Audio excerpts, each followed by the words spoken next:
JP साहब, मैं आपसे अपने बेटे की रिहाई की भीख मांगने आया हूँ।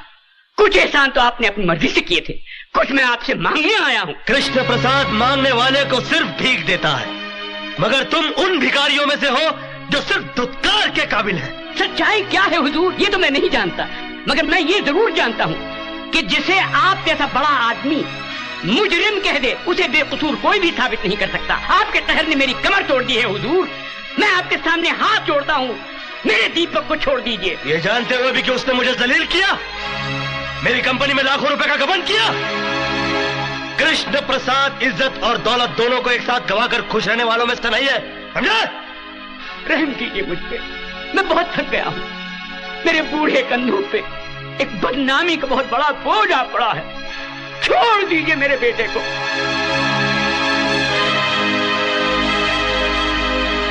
ठीक है, मैं तुम्हारे बेटे को छोड़ देता हूँ,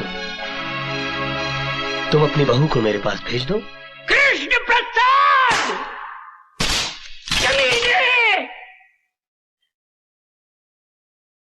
ये किसी गरीब की गर्दन नहीं है, एक टाइकून का गिरेबान है। उड़ा के बाहर फेंक दो इन्हें। कमीने!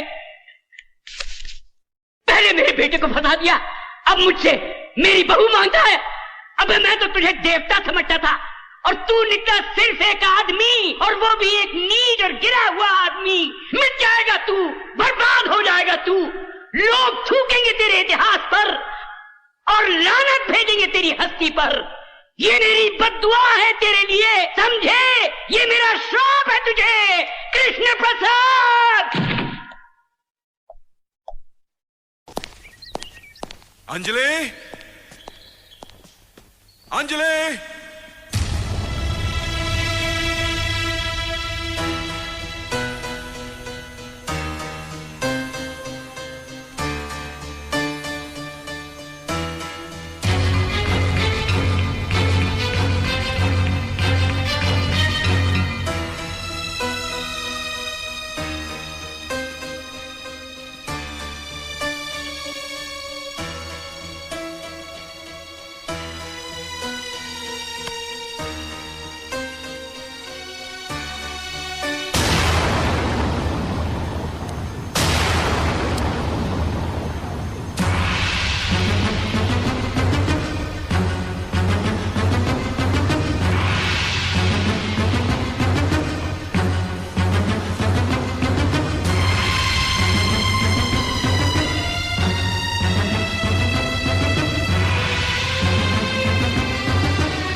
तुम यहां क्या कर रहे हो? अपनी सही जगह पर आ गया हूं मैं। ये जगह तुम्हारी नहीं है, मेरी बेटी और दामाद की जगह है ये। कहां है वो दोनों? रास्ते पे ले आया हूं मैं उन्हें, तुम्हारी बदौलत। क्या किया है तूने उनके साथ? ये मत समझना कि मैं बदतमीजी पे उतर आया हूं, लेकिन मेरे जूते के आईने में ध्यान से अपना चेहरा देखिए और याद कीजिए कि आपने मेरी सच्ची मोहब्बत क्यों ठुकराई थी। क्योंकि मेरे पैरों पे कीमती जूते नहीं थे, बल्कि गरीब की चप्पल थी इसलिए। क्योंकि मेरे बदन पर कीमती कपड़े नहीं थे इसलिए। मेरे जेब में माल नहीं था इसलिए। इससे पहले कि मैं इसी जूते से आपको लात मारकर बाहर निकाल दूं, get out from here. I said get out, out.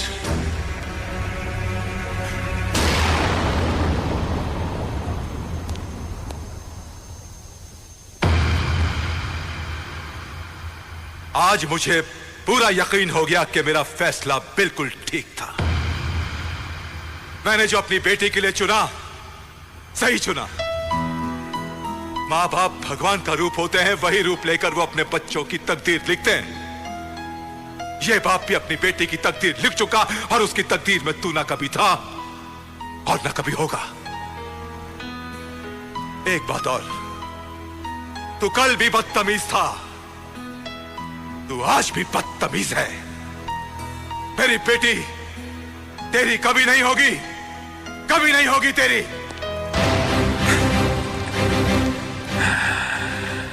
ससुर जी, आप कुछ भी कर लीजिएगा, एक दिन मैं आपको अपना ससुर बनाकर ही दम लूंगा।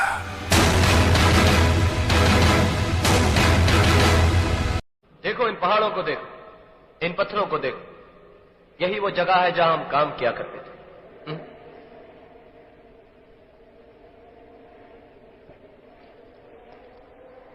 क्या बात है, तो चुप क्यों है? मां से मिला तो चुप था, गांव वालों के सामने चुप था, अब भी चुप है। ऐसा नहीं हो सकता। नहीं हो सकता? क्या नहीं हो सकता? मैं ये दोबारा जन्म लेकर इस दुनिया में आने वाली बातों पर विश्वास नहीं करता। ये सब बेकार की बातें। बेकार की बातें? ये सब गांव वाले तुझे देखकर करन करन कह रहे हैं, ये बेकार की बात है? एक मां के तड़पते हुए दिल ने तुझे अपने सीने से लगाकर बेटा कहा, ये बेकार की बात है? क्या उस मां के आंसुओं में तुझे ममता नहीं दिखाई दी? क्या वो मां झूठी है? उसका प्यार धोखा है? उसका बरसों का इंतजार एक स्वांग है? लेकिन ऐसा भी तो हो सकता है कि मैं उस औरत के बेटे का हम शक्ल बनकर पैदा हुआ। अगर ऐसा है तो फिर उस दिन पार्टी पर मुझ पर उठने वाले हाथ क्यों रुक गए? क्यों तुमने मुझसे कहा कि भाग अर्जुन भाग? इसलिए कि पिछले जन्म में मेरा नाम अर्जुन था और तुम्हारा करण। हम दोनों उसी मां के बेटे थे। उस मां के साथ बहुत अन्याय हुआ है अजय। हम दोनों की हत्या कर दी गई और अब हम दोनों ने दोबारा जन्म लिया है। क्या अब भी तुम्हें कुछ याद नहीं आया? नहीं, मुझे कुछ याद नहीं आ रहा। अर्जुन भैया, जमशेद सिंह और नाहर सिंह दुर्गा बहन पर अत्याचार कर रहे हैं।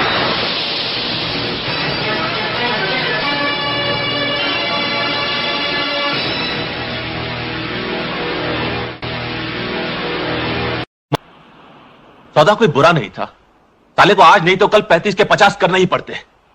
हम दोनों फिर से धंधे में आ जाते। बाबा और नवाब का जवाब नहीं है किसी के पास। मैं तुझसे कह चुका हूं नवाब कि मैं सनी के लिए काम नहीं करूंगा। इसमें बुरा क्या है बाबा? कल तक जो हम लोग अंकल के लिए करते थे, आज सनी के लिए कर लेते। वो हरामजादा उल्लू का पट्टा आज तेरा बॉस बन गया है नवाब। उस हरामजादे के लिए कौन लौटना चाहता है? बाबा बाबा, मैं हमारी बात कर रहा था। तेरे बारे में तो मुझे पता नहीं, लेकिन मेरा फैसला मैं तुझे सुना चुका हूं नवाब। ये तेरा मेरा क्या होता है बाबा? हमारे बीच हर फैसला हमारा होता था। फैसला हमारा होता था, लेकिन कीमत सिर्फ मैंने चुकाई है नवाब। मेरी मां, मेरी मोहब्बत सब छिन गई मुझसे। एक भाई रह गया है, मैं उसे खोना नहीं चाहता। और मैं बाबा, मैं तेरा कुछ भी नहीं। तू तो मेरी जान है नवाब, लेकिन तू तो जानता है कि मैं अपने भाई के लिए अपनी जान भी कुर्बान कर सकता हूं।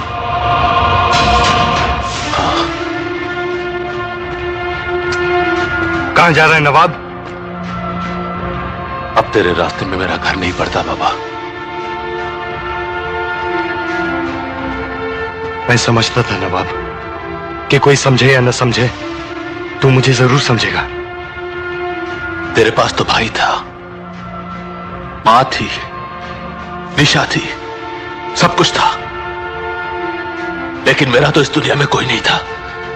फिर भी कभी मैंने अपने आप को अकेला नहीं समझा, क्योंकि तू मेरे साथ था। तू ही मेरी दुनिया थी बाबा। तू समझता क्यों नहीं नवाब? मेरी दुनिया मेरा भाई है। भाई एक इत्तेफाक होता है बाबा, एक खून का रिश्ता होता है जिसे हम चुनते नहीं, हमें कबूल करना पड़ता है। लेकिन दोस्त हम चुनते हैं अपनी मर्जी से, अपनी पसंद से, अपनी खुशी से। हम दोनों ने एक दूसरे को चुना था बाबा, और आज तूने अपने भाई को चुन लिया। लेकिन एक बात याद रखना, एक दिन यही लंगड़ा दोस्त तेरे काम आएगा बाबा।